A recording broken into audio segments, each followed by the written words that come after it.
I knew that this is the time Swami will get foxed. I said, how is Swami going to speak to these people when he grants them an interview? None of them knows a single word in English.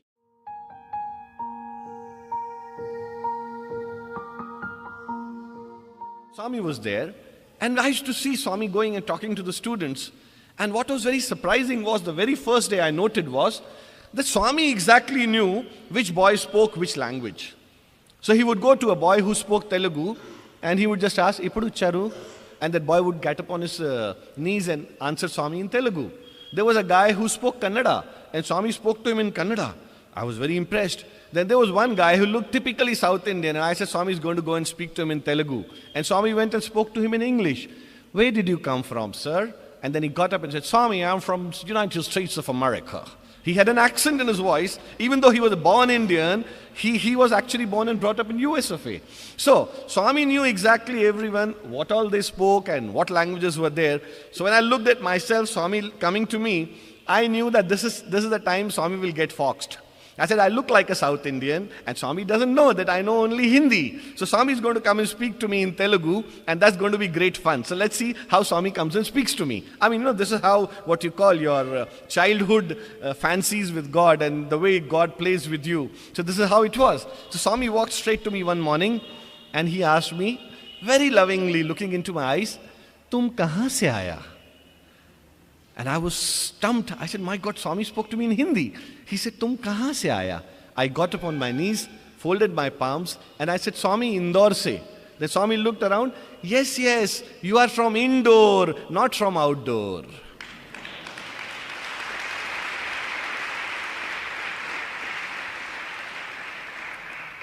The first sign which Bhagwan gave that he has accepted you lock, stock and barrel. When he tells, Swami has this beautiful habit of punning on words. And when I said Indore, he says, yes, you are from indoor, not from outdoor. As if he's accepting you with both his arms, asking you to come closer, come to him, come to him, come to him. That was that one divine call, which I remember. And when I say it, I have tears swelling up in my eyes every time I mention it, because I can still see it like a film, that when we were sitting in the portico in Puttaparthi, and how Swami would walk down to us, and how he would pick each one of us. While we are on languages, I am reminded of one more very beautiful incident which happened while I was in Puttaparthi. We knew that, Swami had very categorically spoken that you must love your mother, your motherland, and your mother tongue.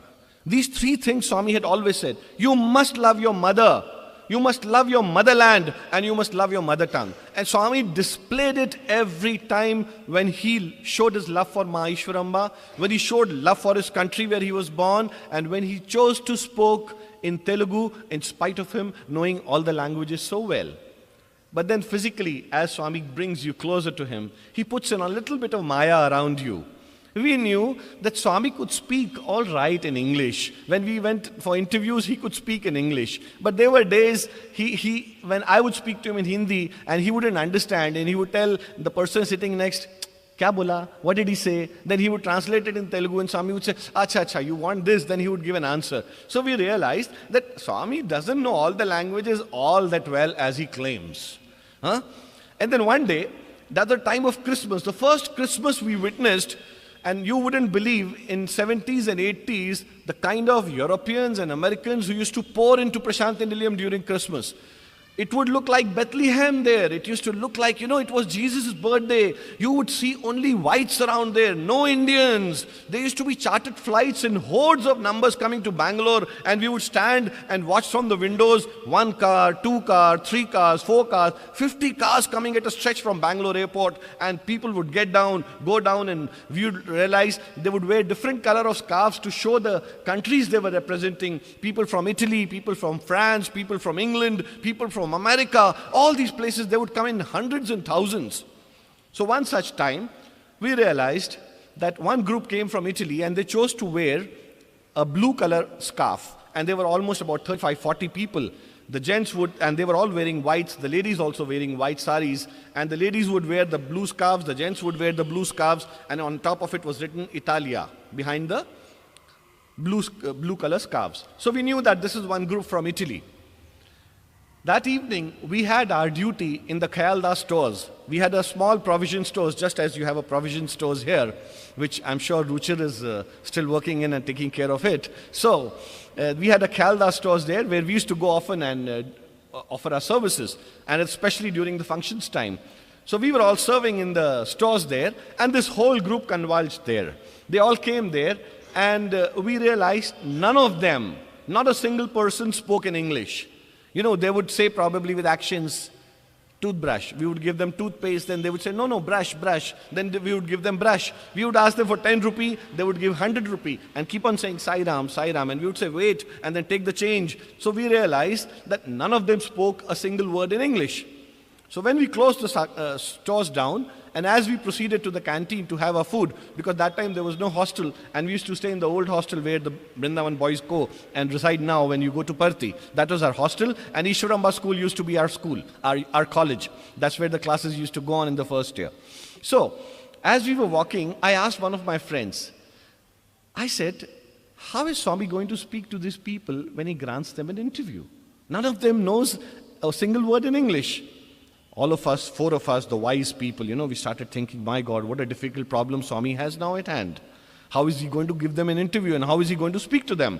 So one of the elderly ones who was more wiser than us, because he had stayed 2 years in Brindavan prior to coming to Puttaparthi, he said, no. See, what happens in general public, Swami knows English, but he chooses to speak in Telugu, and who translates his lecture in English? That time Dr. Bhagwantam used to translate the lectures. So he said, Dr. Bhagwantam, he said similarly, in a smaller interview, Swami would speak in English and somebody would be there who would understand little English. He would translate it for them in Italian, and that's how they will have a small conversation. Now this was, I still remember, at 7:30 or 8 o'clock in the evening, we spoke.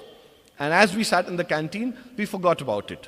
Now next day evening, as the college got over and we went for darshans, I got the right place in the front to sit, and Swami went, and we saw, as he crossed the ladies' side, he went towards the gents' side, and when he went to the gents' side, he looked at the Italian guy who was sitting in the front, who was the leader of the Italian group. Swami looked at him, and Swami said, Italy? He shook his head because he understood the name of his country. Swami said, go inside. He kept on giving a glorious smile to Swami. Swami looked at him, go inside.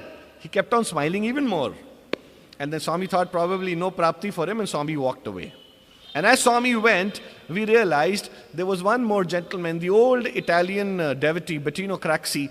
He jumped from behind the lines and went when Swami had moved ahead a little distance. And then he said, go inside. Swami is giving you for an interview. Whatever he must have told them in Italian. Suddenly, as if they got an electric jolt, the leader got up and he furiously started telling all the ladies to come. And the ladies also, there were also joyful expressions on their faces. They came. Now the situation.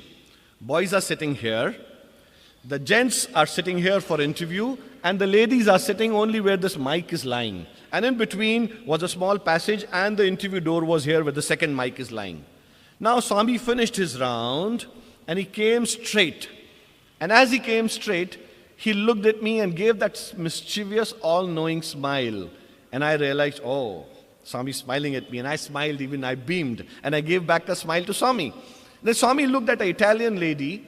I still remember she was wearing a brown dress or something, and she had a letter, and she had a very pathetic expression on her face. Swami went to her, just 2 steps moved towards her, and he took the letter, and I heard with my own ears what Swami spoke was not English, not Telugu, not Hindi, no Indian language. It sounded something like Tran Tatro or something or whatever. It sounded like an Italian word or whatever. And that lady fell down at Swami's feet and she started profusely crying. And this was the same lady whom we had met last night who did not speak a single word in English. And not happy with this performance, Swami came straight to me and then looked into my eyes. And he told me in English so that everybody could hear, outside, I show I do not know anything, but inside, I know everything.